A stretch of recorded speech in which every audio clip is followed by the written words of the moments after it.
नमस्कार बच्चों, आज हम आपकी विज्ञान विषय की वर्कशीट नंबर 19 जो कि कक्षा 6 के लिए आई है, जो कि 4/12/2020 के लिए आई है, इसको सॉल्व करेंगे, इसका सॉल्यूशन करेंगे। और आज की वर्कशीट का टॉपिक है प्रकाश, छाया एवं परावर्तन। इससे पहले बेटा हमने जो वर्कशीट आई थी उसके प्रकाश के बारे में पढ़ा था। प्रकाश क्या होता है? प्रकाश वह एक ऊर्जा होती है जो वस्तुओं को देखने में मदद करती है। और छाया बताई थी। और पिछली वर्कशीट में हमने पिनहोल कैमरे के बारे में पढ़ा था। तो आज परावर्तन के बारे में हम पढ़ रहे हैं इस वर्कशीट में। तो चलिए आज की वर्कशीट स्टार्ट करते हैं बेटा।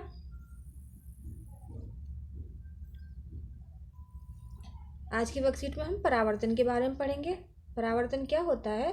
जब प्रकाश किरणें किसी वस्तु पर गिरती हैं तो वे टकराकर उसी माध्यम में वापस आ जाती हैं। प्रकाश किरणों की इस प्रक्रिया को प्रकाश का परावर्तन कहते हैं।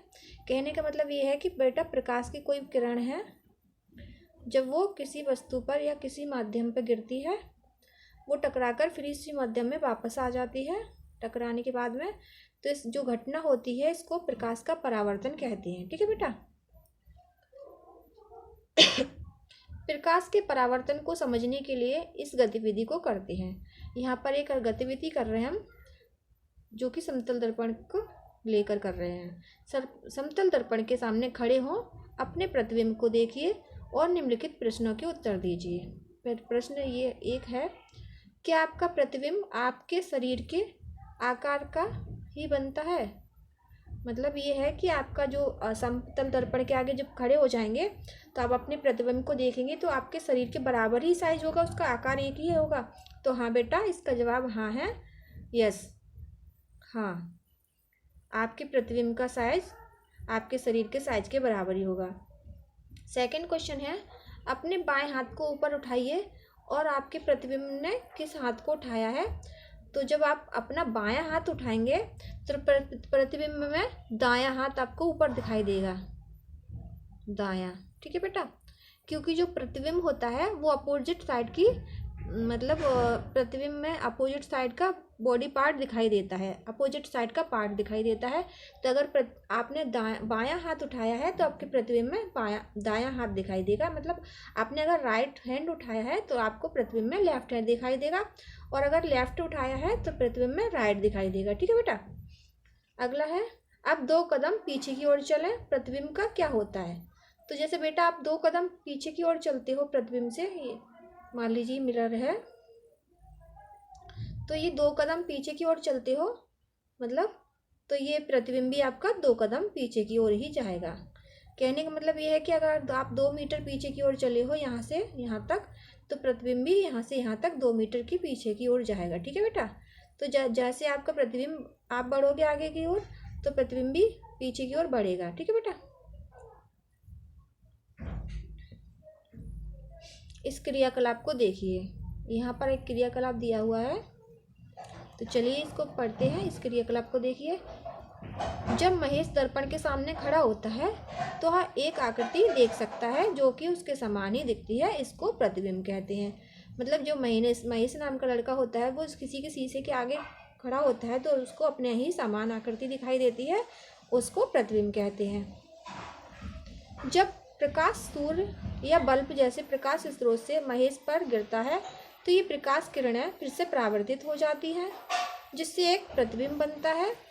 जब ये परावर्तित किरणें महेश की आंखों में प्रवेश करती हैं तो वो अपने प्रतिबिंब को देख सकता है। बेटा कहने का मतलब ये है कि कोई दर्पण है, कोई मिरर है, उसके आगे आप खड़े हो,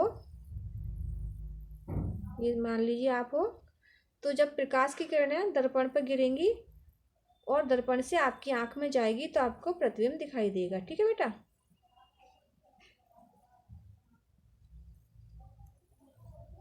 इसलिए इस गतिविधि में हम एक समतल दर्पण में बने प्रतिबिंब की कुछ विशेषताओं का निरीक्षण करते हैं। तो ये हम समतल दर्पण में जैसे प्रतिबिंब बनता है, किस प्रकार का प्रतिबिंब बनता है, कैसा बनता है और उसकी प्रतिबिंब की क्या विशेषताएं होती हैं, हम इसको जानते हैं डिटेल में। तो चलिए वर्कशीट में आगे की ओर बढ़ते हैं। एक समतल दर्पण में निर्मित प्रतिबिंब के लक्षण। ये प्रतिबिंब में कुछ लक्षण दिए गए हैं जो कि प्रतिबिंब हमारा समतल दर्पण में बनता है, उसके लक्षण पढ़ेंगे। तो ये है नंबर 1 पे है, प्रतिबिंब का आकार वस्तु के आकार के समान होता है। जितनी बड़ी वस्तु होगी उतना ही बड़ा प्रतिबिंब होगा। अगर ये मिरर है तो अगर ये 4 फुट की वस्तु है, 4 फीट की वस्तु है, तो इसका जो हमारा प्रतिबिंब होगा वो भी हमारे को 4 फीट का दिखाई देगा। ठीक है बेटा। दूसरा है प्रतिबिंब पार्श्व रूप से बनता है। पार्श्व मतलब उल्टा। जैसे हमने आपको अभी बताया था कि आप मिरर के आगे अपना सीधा हाथ उठाएंगे तो मिरर में आपका दूसरे हाथ का प्रतिबिंब उठा हुआ नजर आएगा। पार्श्व मतलब उल्टा होता है। अगर आप उल्टे हाथ को उठाएंगे तो आपका सीधा हाथ मिरर में उठा हुआ दिखेगा। ठीक है बेटा। थर्ड पॉइंट है, प्रतिबिंब दर्पण के पीछे उतनी दूरी पर बनता है जितनी दूरी पर वस्तु दर्पण के सामने रखी होती है। अभी आपने देखा था इस गतिविधि में जो महेश के साथ हुई थी, और ये आपने यहाँ पे पढ़ा था अगर आप 2 कदम पीछे की ओर चलेंगे तो प्रतिबिंब का क्या होगा, तो बेटा प्रतिबिंब भी 2 कदम पीछे की ओर चलेगा। ठीक है बेटा। तो उतनी ही दूरी पर बनता है जितनी दूरी पर वस्तु होती है। जब आप दर्पण के सामने सामने खड़े होकर आगे पीछे की ओर चलते हैं तो आपका प्रतिबिंब भी पीछे की ओर जाता है। ऐसा प्रतिबिंब जो वास्तविक प्रतीत होता है लेकिन होता नहीं है। जो आपका प्रतिबिंब होता है वास्तविक नहीं होता। जो आपका पर्दे पर प्रतिबिंब प्राप्त होता है, जो आपको दर्पण में दिखाई देता है, वो वास्तविक के समान दिखाई देता है बेटा, लेकिन वास्तविक होता नहीं है। ठीक है बेटा। चलिए अब अगला क्रियाकलाप करते हैं। एक कागज पर ABC अक्षर लिखते हैं और एक समतल दर्पण को कागज की ओर रखते हैं। तो बेटा ये आपने ऐसा कहने का मतलब ये है कि एक दर्पण है, उसके आगे आपने ABC रखी है, तो यहाँ पर आपको क्या दिखेगा, कैसे दिखेगा, A, B और C। तो ये उल्टा प्रतिबिंब दिखेगा। ठीक है बेटा। इस वाहन पर लिखा हुआ शब्द पढ़िए। तो ये शब्द क्या लिखा है इसको पढ़ने की कोशिश करिए मिरर में लगा के। जैसे कि ये उल्टा है तो हमने इसका सीधा करके पढ़ा, ABC पढ़ा है हमने। तो ये क्या लिखा हुआ है इस वाहन पर, इस गाड़ी के आगे क्या लिखा हुआ है ये आपको पढ़ के बताना है। ठीक है बेटा। तो आप देख लेंगे करके। आइए प्रश्नों के उत्तर दीजिए। प्रकाश का परावर्तन क्या है। तो बेटा आपने अभी परावर्तन पढ़ा था, प्रकाश का परावर्तन परिभाषा। तो यहाँ से जब प्रकाश किरणें वस्तु पर गिरती हैं तो वो टकराकर उसी माध्यम में वापस आ जाती हैं। प्रकाश की इन किरणों को प्रकाश का परावर्तन कहा जाता है। ये आपका क्वेश्चन नंबर 1 का आंसर ये 1 हो गया। ठीक है बेटा, ये आंसर 1 हो गया। यहाँ से नोट कर लेंगे आंसर 1। चलिए आज का दूसरा क्वेश्चन हम देखते हैं। एक समतल दर्पण द्वारा बनने वाले प्रतिबिंब का आकार वस्तु के आकार का अनुपात क्या होता है। तो मतलब ये है कि एक समतल दर्पण होता है, उसमें प्रतिबिंब का आकार वस्तु के आकार का अनुपात का क्या होता है, मतलब प्रतिबिंब का आकार और वस्तु का अनुपात आकार क्या होता है। ठीक है जी बेटा। यहाँ से हम ये क्वेश्चन नंबर 2 का आंसर हो गया। प्रतिबिंब का आकार वस्तु के आकार के समान होता है, मतलब ये आंसर 2 हो गया। समान आकार होता है तो अनुपात भी समान हो जाएगा। तीसरा क्वेश्चन है, क्या हम एक दर्पण के अलावा किसी और वस्तु में भी अपना प्रतिबिंब देख सकते हैं। उनके नाम लिखिए। तो बेटा जो हम किसी भी चमकीली और चिकनी सतह होती है उस पर हम अपना प्रतिबिंब देख सकते हैं।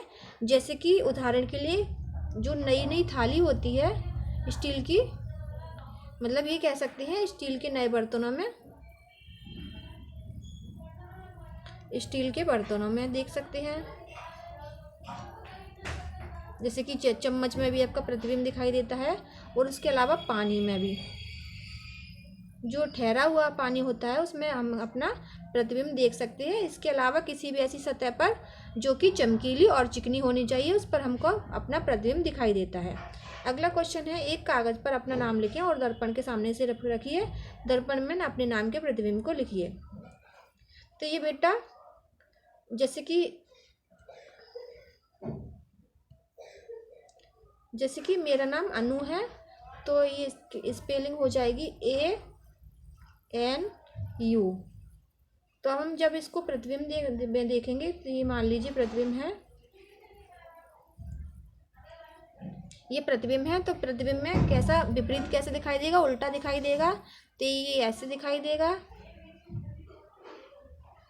N ऐसे दिखाई देगा बेटा, U ऐसे सेम दिखाई देगा। तो ये प्रतिबिंब पार्श्व परावर्तन कहलाता है, मतलब उल्टा दिखाई देता है। ठीक है बेटा, इसी तरह से आपका ये क्वेश्चन हमने छोड़ दिया था। ये वाला, ये एम्बुलेंस लिखा है, इसको हम देखेंगे मिरर में, AMBULANCE।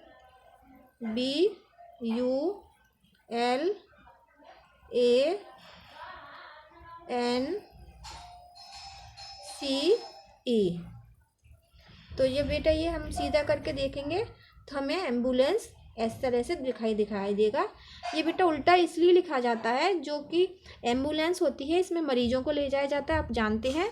तो जब मरीजों को ले जाते हैं तब वाहनों के मिरर में पीछे से जब एम्बुलेंस आती है तो आगे जो वाहन चलते हैं उनके शीशे में इसका सीधा प्रतिबिंब दिखाई देता है, तो वो एम्बुलेंस की स्पेलिंग देख सके, एम्बुलेंस को पढ़ सके और उनको रास्ता दे सके, इसलिए होता है बेटा। ठीक है बेटा, तो आपके आज की वर्कशीट के सारे क्वेश्चन आज के सॉल्व होते हैं। उम्मीद है आपको वर्कशीट पसंद आई होगी, वर्कशीट समझ में आई होगी। अगर वर्कशीट अच्छी लगती है, वीडियो अच्छी समझ में आती है, तो वीडियो को लाइक करिए और चैनल को सब्सक्राइब करिए। और वीडियो को देखने के लिए धन्यवाद।